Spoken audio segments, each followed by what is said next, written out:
شہیدو تم کہاں ہو، فصل گل ہے اب جہاں میں، اے شہیدو تم کہاں ہو۔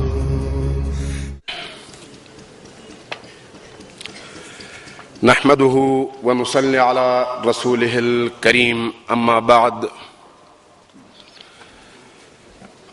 قال رسول الله صلى الله عليه وآله وسلم: آمروا بالمعروف وانہوا عن المنکر۔ سب سے پہلے آزادی گلگت بلتستان کے اس موقع پر اس کنونشن کے انعقاد کے لیے مجلس وحدت مسلمین پاکستان گلگت بلتستان کے ساتھیوں نے جو محنت کی، عرقریزی کی، اور ساتھ ساتھ جن زعماء، علماء کرام، سیاسی لیڈرز، عمائدین، شخصیات، عوام اور خواص نے اس کنونشن کو اپنی شرکت سے چار چاند لگا دیے، میں ان سب کا مشکور ہوں۔ اللہ تبارک و تعالیٰ کا لاکھ لاکھ شکر ہے کہ جو قوتیں گلگت بلتستان کے امن کو تاراج کرنے کے لیے اپنے گماشتوں کے ذریعے سے، اپنے ایجنٹوں کے ذریعے سے یہاں پر ایک عرصے سے مصروف عمل ہیں، اس تمام کوشش اور تمام سازشوں کے مقابلے میں آج اس سرزمین کے فرزند، سپوت، بیدار مغز جوان اور خدمتگار علماء کرام یہاں پر آ کر اپنی وحدت، اپنی یونٹی، اپنی قوت، اپنے ویژن، اپنی وطن دوستی، اس سرزمین سے محبت اور اپنے عزم کا اظہار کر رہے ہیں۔ سب مل کر محمد و آل محمد پر ایک دفعہ درود بھیجیے۔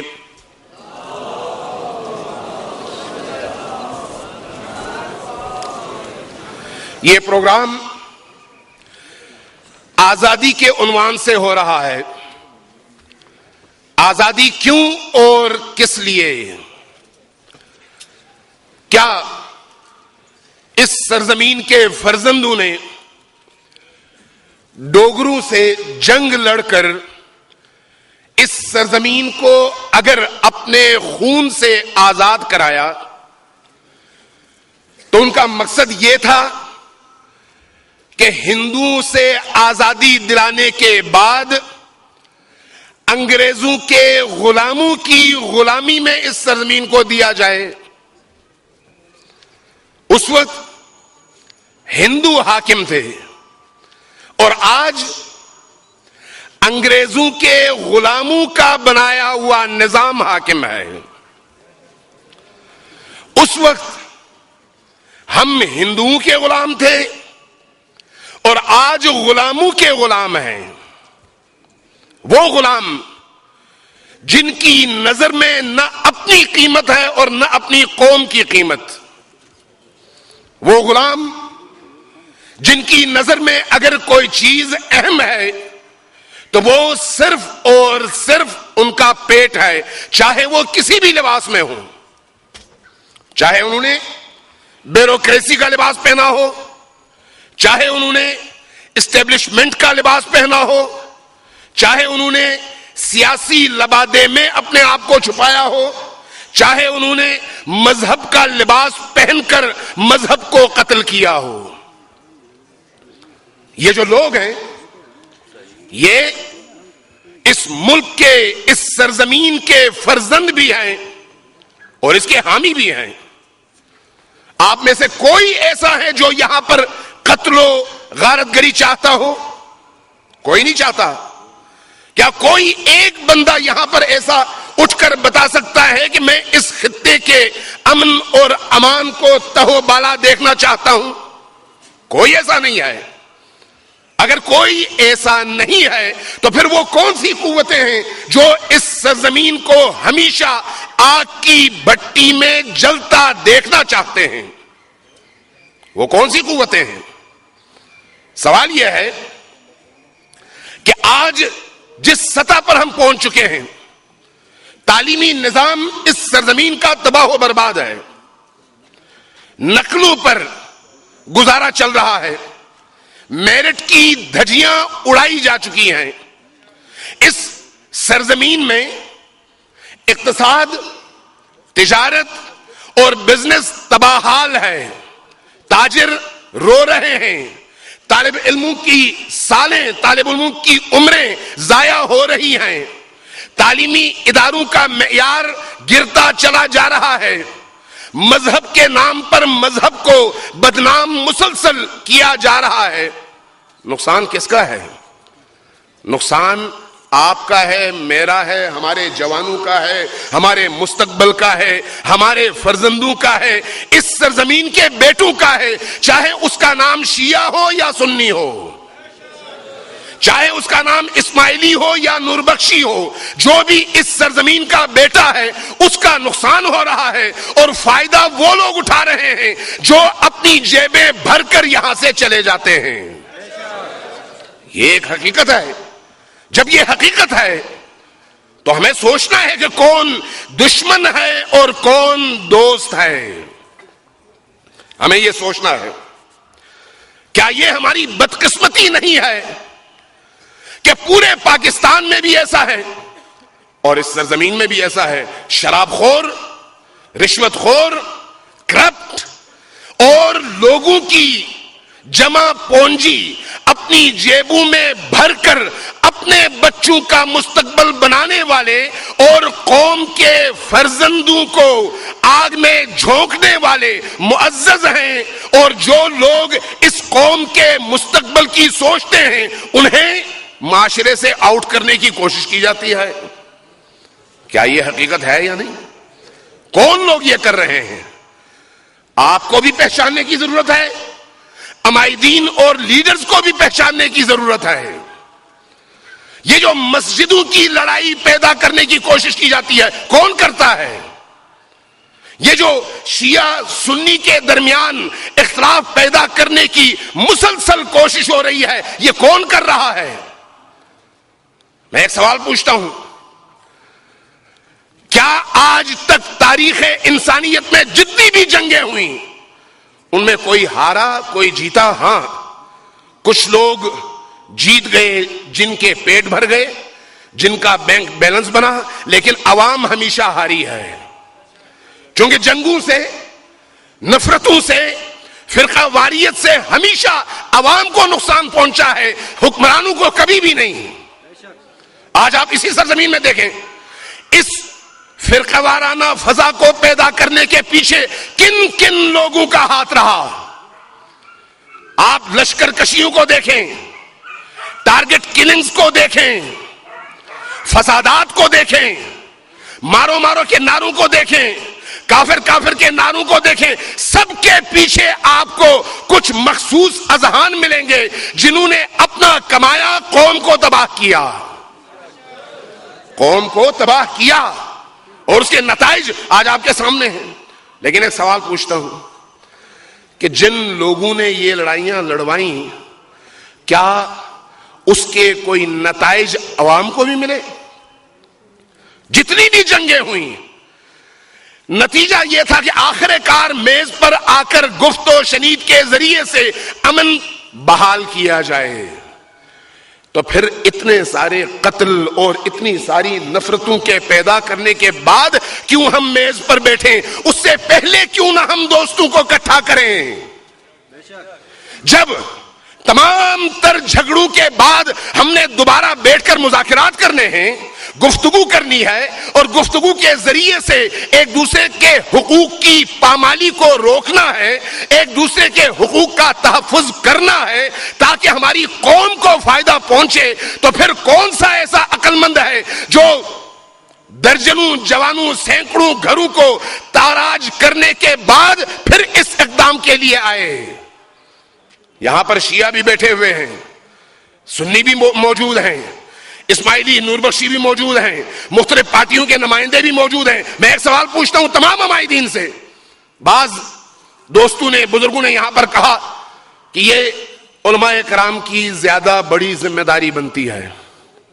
میں سمجھتا ہوں کہ ایسا ہی ہے، کیونکہ علماء کرام انبیاء کے وارث ہوتے ہیں، اور وارث انبیاء کی حیثیت سے علماء کرام کی ذمہ داری بھی زیادہ بنتی ہے. لیکن ذرا غور کیجئے گا کہ میں یہاں پر جہاں وحدت کے داعی کے طور پر وحدت بین المسلمین کے عقیدے کا حامل ایک فرد کی حیثیت سے آپ سے گفتگو کر رہا ہوں، وہاں پر میری ایک امتیازی شناخت بھی ہے، اور وہ یہ ہے کہ میں شیعی علی بن ابی طالب بھی ہوں.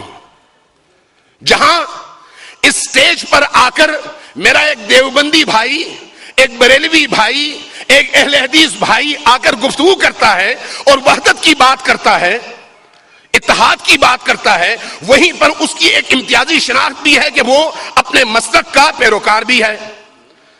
جب ہم کہتے ہیں وحدت کا مطلب کیا ہے؟ وحدت کا مطلب یہ ہے کہ اپنے مذہب پر پوری طرح سے کاربند رہو، لیکن دوسروں کے عقائد اور مذہب کو نہ چھیڑو. اپنے عقیدے کا پاسبان بنو، لیکن دوسروں کی آزادی سلب نہ کرو. دوسروں کو بھی اسی طرح سے حق دو جس طرح سے تم اپنے لیے حق چاہتے ہو. اب سوال یہ ہے کہ یہ جو دہشت گردی کا سلسلہ شروع ہوا، جب سے بھی اور جہاں سے بھی شروع ہوا، آپ تاریخ اٹھا کر دیکھیے، ہمیشہ تاریخ میں ہم نے یہ کوشش کی ہے کہ شیعہ سنی کے درمیان اتحاد برقرار ہو. ہم ہی تھے جنہوں نے فلسطین کی حمایت میں پوری دنیا میں سب سے اونچی آواز اٹھائی ہے. ہمیں افتخار ہے اس بات پر، ہمیں اس بات پر فخر ہے کہ فلسطین میں ایک شیعہ نہیں ہے، لیکن فلسطین کے سنیوں کی حمایت میں پوری دنیا میں اگر کوئی تحریک چلی ہے تو اس کے پیچھے مکتب اہل البیت کے فرزند زندہ ہیں. اس کا مطلب یہ ہے کہ ہم یہ نعرہ نہیں لگاتے، بلکہ ہمارا عقیدہ یہ ہے، ہماری قرآنی بنیاد یہ ہے کہ اسلام کے مختلف فرقوں کے درمیان اتحاد اور اتفاق کی کیفیت پیدا کی جائے. آج بھی دنیا عرب میں اگر بیداری کی تحریک چلی ہے تو ان تمام بیداری کی تحریکوں کے پیچھے اگر کوئی آئیڈیالوجی، اگر کوئی مکتبہ فکر ان کی حمایت کے لیے میدان میں موجود رہا ہے تو وہ ہم ہیں، اور ہمیں اس بات پر فخر ہے. اس لیے نہیں کہ ان آزادی کی تحریکوں میں کوئی شیعہ تھا، نہیں، ہم چاہتے ہیں ظلم مٹے، ہم چاہتے ہیں ناانصافیوں کا خاتمہ ہو، ہم چاہتے ہیں کہ معاشرے میں جو ایک ظالم طبقہ حاکم ہوتا ہے اس ظالم طبقے کا گلا گھونٹ دیا جائے اور مظلوم انسانوں کو ان کا حق دلایا جائے. یہ ہماری آئیڈیالوجی ہے، یہ ہمارا نظریہ ہے. اسی نظریے کی بنیاد پر ہم میدان میں اترے ہیں. مجلس وحدت مسلمین کا مطلب کیا ہے؟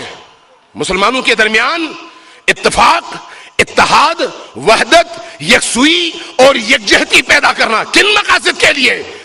تاکہ جو مشترکہ مفادات ہیں، مشترکہ مفادات، ان مفادات کا تحفظ کیا جائے. اس سے پہلے بہت ساری باتیں ہوئی وحدت و اتفاق پر، لیکن غور کیجئے گا کہ یہ جو وحدت اور اتفاق اور اتحاد کا نعرہ ہے، بعض اوقات سیاسی مفادات کے حصول کے لیے یہ نعرہ لگایا جاتا ہے، اور بعض اوقات اس کی بنیاد قرآنی ہوتی ہے. جب ہم بات کرتے ہیں تو ہم قرآن کی بنیاد پر بات کرتے ہیں. تعالوا الی کلمۃ سواء بیننا وبینکم. جب قرآن عیسائیوں کو، اہل کتاب کو دعوت دے رہا ہے کہ ان کو بھی بلاؤ، خود بھی جمع ہو جاؤ ایک نعرے کی بنیاد پر، اور وہ کیا ہے؟ وہ نعرہ کیا ہے؟ کلمہ توحید. جب قرآن عیسائی اور مسلمانوں کو ایک جگہ اللہ کی بنیاد پر جمع دیکھنا چاہتا ہے تو پھر وہ مسالک جن کا قرآن بھی ایک، خدا بھی ایک، رسول بھی ایک، ان کے عقائد بھی ایک، ان کے نظریات بھی ایک، ان کے 90% سے زیادہ قوانین اور قوانین شریعت بھی ایک، کیا وہ جمع نہیں ہو سکتے؟ کیا ان کو اکٹھا نہیں ہونا چاہیے؟ دیواریں برلن کے گرنے کے بعد عیسائی اپنے دنیاوی مفادات کے لیے ایک ہوئے.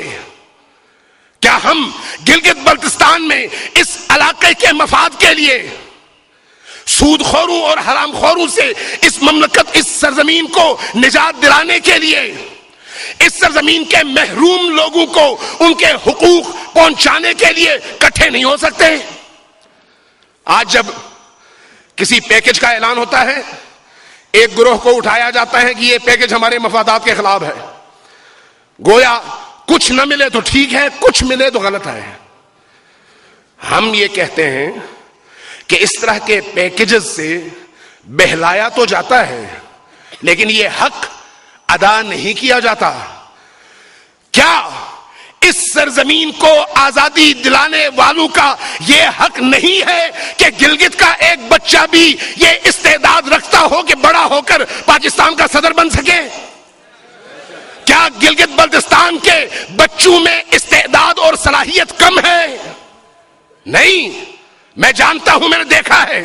اگر استعداد اور صلاحیت کے اعتبار سے اگر دیکھا جائے تو اس خطے کے لوگ نہ صرف پاکستان کے باقی خطوں سے کم نہیں ہیں، بہت سارے میدانوں میں ان سے بہت بہتر ہیں. لیکن ہماری مشکل یہ ہے کہ ہمیں کبھی شین اور یشکن میں، کبھی بلتی اور برقپا میں، کبھی شیعہ سنی اسماعیلی نوربخشی میں بانٹا جاتا ہے تاکہ اس علاقے کے امن اور سکون کو تباہ کیا جائے، برباد کیا جائے. تعلیمی نظام کا جو ڈھانچہ لولا لنگڑا موجود ہے اس کی تباہی کا سامان فراہم کیا جائے. جب تعلیم تباہ ہو تو آپ کے بچے کیا کریں گے؟ کلرک بھرتی ہوں گے، چوکیدار بھرتی ہوں گے، اور ان کی سوچ یہاں سے آگے جائے گی ہی نہیں. سوچی سمجھی کوشش ہے کہ اس علاقے کے لوگوں کو پیچھے رکھا جائے.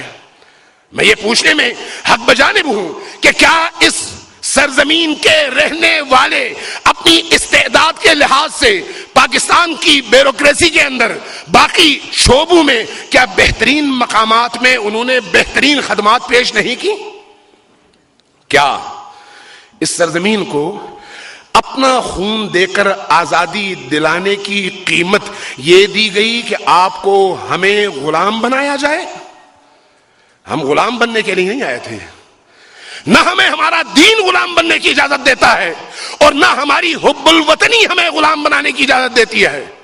اس سرزمین کے باسیوں کو بھی اسی طرح سے حق حاصل ہے جس طرح سے ایک سندھی کو، ایک پشتون کو، ایک بلوچ کو، ایک پنجابی کو حق حاصل ہے کہ پاکستان کی تقدیر کا فیصلہ وہ اپنے ہاتھ میں لے سکے. اس سرزمین کے ہر باسی کو یہ حق حاصل ہے. اور جب سازش ہوتی ہے مسلکی اختلافات کو فروغ دے کر، جھگڑے پیدا کر کے، تو اس کا نتیجہ یہ نکلتا ہے کہ اس علاقے کو پس پش ڈال دیا جائے، پیچھے ہٹا دیا جائے اور استحصال کیا جائے. آج کا یہ اجتماع اسی سلسلے کی کڑی ہے کہ ہم یہاں پر چاہے کسی بھی فرقے سے متعلق ہوں، کیا ہم بنیادی عقائد میں ایک نہیں ہیں؟ اگر کوئی عالم دین ہو، دین سمجھتا ہو، تو میں نہیں سمجھتا کہ وہ دوسرے مسلک کی تکفیر کی بات کر سکتا ہے اگر وہ عالم ہو. ہاں، اگر کسی جاہل کو لا کر آپ سٹیج پر بٹھا دیں اور چند ڈالرز اس کی جیب میں بھی ڈال دیں تو پھر وہ کبھی بریلوی کو کافر کہے گا، کبھی دیوبندی کو، کبھی اہل حدیث کو، کبھی شیعہ کو. یہ ملا نہیں بولتا، ڈالر بولتا ہے. یہ بیرون ملک سے آیا ہوا پیسہ بولتا ہے.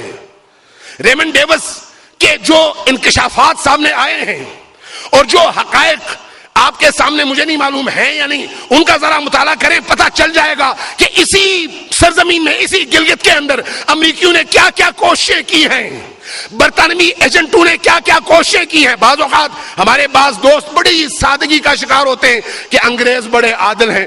ان سے بڑھ کر نہ کوئی ابلیس ہے نہ کوئی شیطان. اس لیے کہ آج ہمارا حقیقی دشمن جہاں پر ہندو ہے وہیں پر انگریز بھی ہے اور امریکی بھی ہے. اس لیے کہ ہماری دولت ان کے ہاتھ میں ہے. یہاں پر اسی سرزمین میں آپ کے ذخائر پر کس کا قبضہ ہے, آپ کے معدنیات پر کس کا قبضہ ہے, آپ کو خبر بھی ہے؟ کسی کو معلوم ہے کہ ہمارے ذخائر کون اٹھا کر یہاں سے لے کے جا رہا ہے؟ یہاں کے معادن کون اٹھا کر لے کر جا رہا ہے اور لے جاتا رہا ہے؟ کن کن غیر ملکی کمپنیوں کو ہماری پہاڑیاں فروخت کرنے کی سازشیں ہوتی رہی ہیں؟ کیوں؟ اس لیے کہ وہ یہی چاہتے ہیں کہ یہ لوگ دست بگریباں رہیں, ایک دوسرے کی تکفیر کے فتوے جاری کرتے رہیں اور ٹارگٹ کلنگ کا شکار رہیں تاکہ ہم سے غافل رہیں. وہ تو باہر کے دشمن تھے. اندر کے لوگ کیا کرتے ہیں؟ یہاں پر جو آپ کے لیے بجٹ آتا ہے آپ کی سڑکیں بنانے کے لیے, آپ کے دیہاتوں کو ترقی دینے کے لیے, آپ کے تعلیمی اداروں کو اپ گریڈ کرنے کے لیے, آپ کے بچوں کو تعلیمی حوالے سے سہولتیں فراہم کرنے کے لیے. لیکن جب فرقہ وارانہ فضا بنائی جاتی ہے تو اس کے نتیجے میں فورسز کو لایا جاتا ہے اور سارے کا سارا فنڈ خرچ کیا جاتا ہے وہاں پر. کس نام سے؟ سیکیورٹی کے نام سے. فائدہ کس کا ہے؟ ان لوگوں کا. نقصان کس کا ہے؟ اس قوم کا. ابھی آپ خود دیکھتے ہیں کہ ایک ایک گاڑی ڈی سی آفس میں رینجرز کے ہاتھوں میں 80 ہزار روپے کرائے پر وہ خود اپنی گاڑیاں پنجاب سے باقی علاقوں سے لے کر آتے ہیں. اس گاڑی کے مد میں, ایک گاڑی کے مد میں ماہانہ 80 ہزار روپے الگ لیتے ہیں اور جو اضافی یہاں کے فنڈز ہیں وہ الگ لیتے ہیں, تنخواہیں الگ لیتے ہیں. اور یہ سارے کے سارے فنڈز کہاں سے اس کی کٹوتی ہوتی ہے اور کس کو دیا جاتا ہے؟ آپ ہی کے فنڈ سے کٹوتی ہوتی ہے اور جیبوں میں جاتا ہے ان کے, اور محرومیت آپ کی قسمت میں لکھا ہوتا ہے. میں یہ پوچھنے میں حق بجانب ہوں کہ یہ ظلم کب تک؟ میں ایک جواب خود ہی دیتا ہوں. جب تک ہمارا اجتماعی شعور بیدار نہ ہو, جب تک ہمارا بچہ ہر جوان ہر بوڑھا اس نتیجے پر نہ پہنچے کہ ان لڑائیوں کا کوئی نتیجہ نہیں ہے بلکہ اس لڑائی کے نتیجے میں خسرت دنیا والآخرہ, بے گناہ لوگوں کے قتل عام کی اجازت کس الہی کتاب نے دی ہے؟ سڑک پہ چلنے والے بے گناہ کسی ایسے فرد کا قتل جو بے شک مسلمان بھی نہ ہو کس کتاب نے دی ہے؟ کس آسمانی صحیفے نے اس کی اجازت دی ہے؟ اس کا مطلب یہ ہے کہ اسلام کا نام استعمال ہو رہا ہے اور در پردہ وہ لوگ ہیں جو اسلام کو بدنام کرنا چاہتے ہیں. ہمیں اس کی طرف شعوری طور پر توجہ دینے کی ضرورت ہے. جب تک ہم شعوری طور پر اس طرف نہ آئیں اس وقت تک ہمارے دشمن اپنی سازشوں میں کامیاب ہوتے چلے جائیں گے. ایک امن کا کاروان شروع ہوتا ہے, امن کی ایک کوشش شروع ہوتی ہے, کہیں پر ایک لفنگا, ایک ایجنٹ ایک گولی چلا دیتا ہے, پورے علاقے کو گولیوں کی گونج میں ڈوبا آپ دیکھتے ہیں. اس کے بعد ساری کی ساری کوششیں سبوٹاج ہو جاتی ہیں. کیوں ایسا ہوتا ہے کہ اگر کسی محلے کا ایک جوان قتل ہو جائے تو فوری طور پر مخالف فرقے ہی کی طرف جایا جائے؟ کیوں اصل قاتلوں کو, جو ہو سکتا ہے کوئی چرسی ہو سکتا ہے کوئی افیونی ہو سکتا ہے کوئی ایجنٹ ہو سکتا ہے کوئی شرابی ہو, اور ایسے موارد دیکھے گئے ہیں, ان کو کیوں نہیں گرفتار کیا جاتا؟ کیوں ایسے لوگوں کو جو اسی سرزمین میں شراب عام کرتے ہیں, سپلائی کرتے ہیں انہی افسروں کے لیے, ان کو تو پکڑا نہیں جاتا, اہل مذہب کے پیچھے لگا جاتا ہے؟ کیوں ایسا ہوتا ہے؟ اس کا مطلب یہ ہے کہ جو لوگ یہ کام کر رہے ہیں وہ اس علاقے کو آگ میں جھونکنے میں انہی دہشت گردوں کے پشت پناہ بھی ہیں, ساتھی بھی ہیں. اور اس بات کا ادراک ہمیں ہونا چاہیے، سنی ہمارا دشمن نہیں ہے، شیعہ سنی کا اور سنی شیعہ کا دشمن نہیں ہے۔ دشمن کون ہے؟ دشمن وہ ہے جو ان دونوں کو لڑا کر فائدہ اپنی جیب میں ڈالنا چاہتا ہے۔ یہاں پر اگر آپ لوگ کوشش کریں، عوام کی بات کر رہا ہوں، کیونکہ یہاں پر شیعہ بھی ہیں، سنی بھی ہیں، اسماعیلی بھی ہیں، سیاسی عمائدین بھی بیٹھے ہوئے ہیں۔ میں سیاسی عمائدین سے یہ گزارش کروں گا، دیکھیں مذہب کے کندھوں پر رکھ کر گولی نہ چلائیں، مذہب کے کندھے پر رکھ کر ساری کی ساری لڑائی ان کے کھاتے میں نہ ڈالیں، بلکہ تلاش کریں ان ہاتھوں کو جو مذہب کا چہرہ مسخ کر کے اہل دین سے معاشرے کو دور کرنا چاہتے ہیں اور معاشرے کو بے دینی کی طرف لے کر جانا چاہتے ہیں۔ ان کو پہچانیں، ان کو پہچانیں جو اللہ کے نظام کے مخالف ہیں، اللہ کے قانون کے مخالف ہیں۔ کیا ایک شرابی اور مسجد میں جا کر نماز پڑھنے والا برابر ہے؟ لیکن کیا یہ ہمارا المیہ نہیں ہے کہ چاہے کسی کا تعلق کسی بھی فرقے سے ہو، شرابی ہو کسی سیٹ پر بیٹھا ہو وہ محترم ہے، راشی ہو کسی سیٹ پر بیٹھا ہو وہ محترم ہے، لیکن اگر مسجد میں جائے تو دہشت گرد ہے؟ یہ کون کر رہا ہے؟ یہ وہ جو اس صورتحال سے فائدہ اٹھاتا ہے اور اس ملک اور اس قوم کی جڑوں کو کاٹنے میں مصروف ہے۔ ہمارا ازلی دشمن اسرائیل ہے، ہمارا ازلی دشمن یہودی اور صہیونی لابی ہے، ہمارا ازلی دشمن وہ انگریز ہے جس نے جب بر صغیر پر قبضہ کیا تو 100 سال کے اندر 80,000 اسلام دشمنی پر مبنی کتابیں لکھی۔ ہمارا دشمن وہ ہے، ہمارا دشمن وہ ہے جو شیعہ سے سنی کے خلاف اور سنی سے شیعہ کے خلاف کتابیں لکھوا کر مسودے ایک دوسرے کو دے کر آپس میں لڑاتا ہے، وہ ہمارا دشمن ہے۔ ہمارا دشمن وہ ہے جو ایک خطیب کو پیسے دے کر کچھ نئی تھیوری اور آئیڈیاز دے کر ایک ممبر پر بٹھاتا ہے اور اس کے مقابلے میں دوسرے خطیب کو مخالف فرقے کے ممبر پر بٹھا کر اس کے سوالات کا جواب، اس کے اعتراضات کا جواب دلاتا ہے، عوام کو دست بگریباں کرتا ہے اور پیچھے دونوں خطیب مل کر چائے پی رہے ہوتے ہیں۔ ہمارا دشمن وہ ہے، ہم اپنے اس دشمن کو نہ پہچانیں، عالمی دشمن کو نہ پہچانیں، اندرونی دشمن کو نہ پہچانیں، مسجدوں کو عبادت گاہوں کو بدنام کریں، دین کو بدنام کریں، عوام کو دین سے دور کریں، نہیں۔ یہ خطہ پورا پاکستان اور گلگت بلتستان دینداروں کا خطہ ہے، اہل مذہب اور اہل دین کا خطہ ہے، اور یہ جو صورتحال ہے یہ اس مسجد کی بھی مخالفت میں ہے اور اس مسجد کی بھی مخالفت میں ہے۔ ہم یہ چاہتے ہیں کہ دونوں مسجد بھائی بنے اور درمیان میں جو ابلیس اور شیاطین ہیں ان کو نکال کر باہر پھینک دیا جائے۔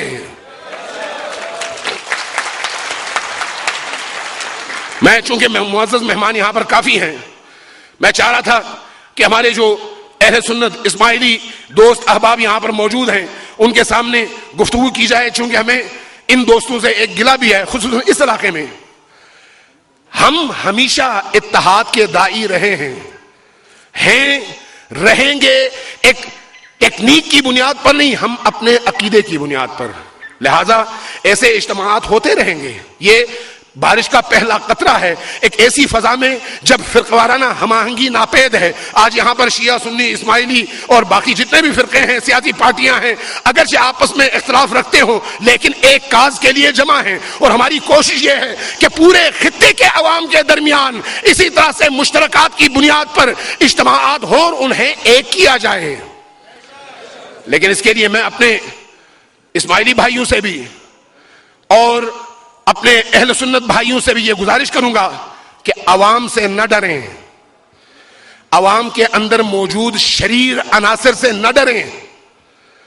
یہ عوام ہے اور اس عوام نے اس آواز پر لبیک کہہ کر یہاں پر حاضری دے کر یہ ثابت کیا ہے کہ ان کا نہ فرقواریت سے تعلق ہے نہ دہشت گردی سے تعلق ہے، یہ امن چاہتے ہیں، اس خطے کو گلستان بنانا چاہتے ہیں، لوگوں کے درمیان محبت کا فروغ چاہتے ہیں۔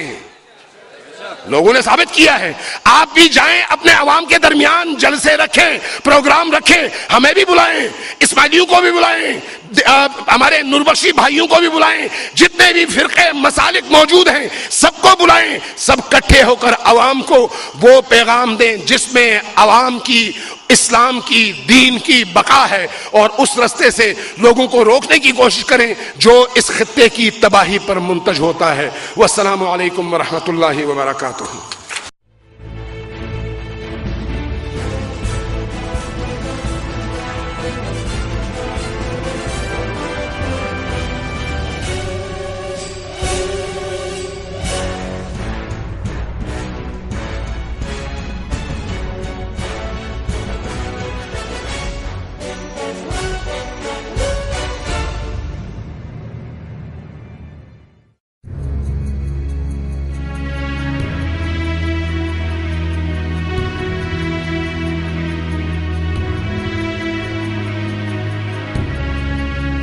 فصل گل ہے اب جہاں میں، اے شہیدو تم کہاں ہو. سپوت بیدار مغز جوان اور خدمتگار علماء کرام یہاں پر آ کر اپنی وحدت، اپنی یونٹی، اپنی قوت، اپنے ویژن، اپنی وطن دوستی، اس سرزمین سے محبت اور اپنے عزم کا اظہار کر رہے ہیں. سب مل کر محمد و آل محمد پر ایک دفعہ درود بھیجیے.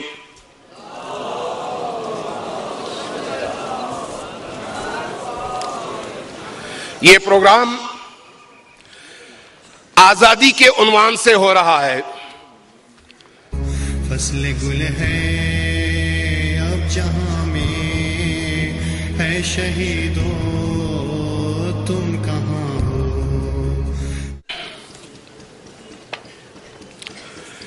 نحمده ونصلي على رسوله الكريم اما بعد. قال رسول الله صلى الله عليه وآله وسلم: آمروا بالمعروف وانہوا عن المنکر. سب سے پہلے آزادی گلگت بلتستان کے اس موقع پر میں ان سب کا مشکور ہوں. اللہ تبارک و تعالیٰ کا لاکھ لاکھ شکر ہے کہ جو قوتیں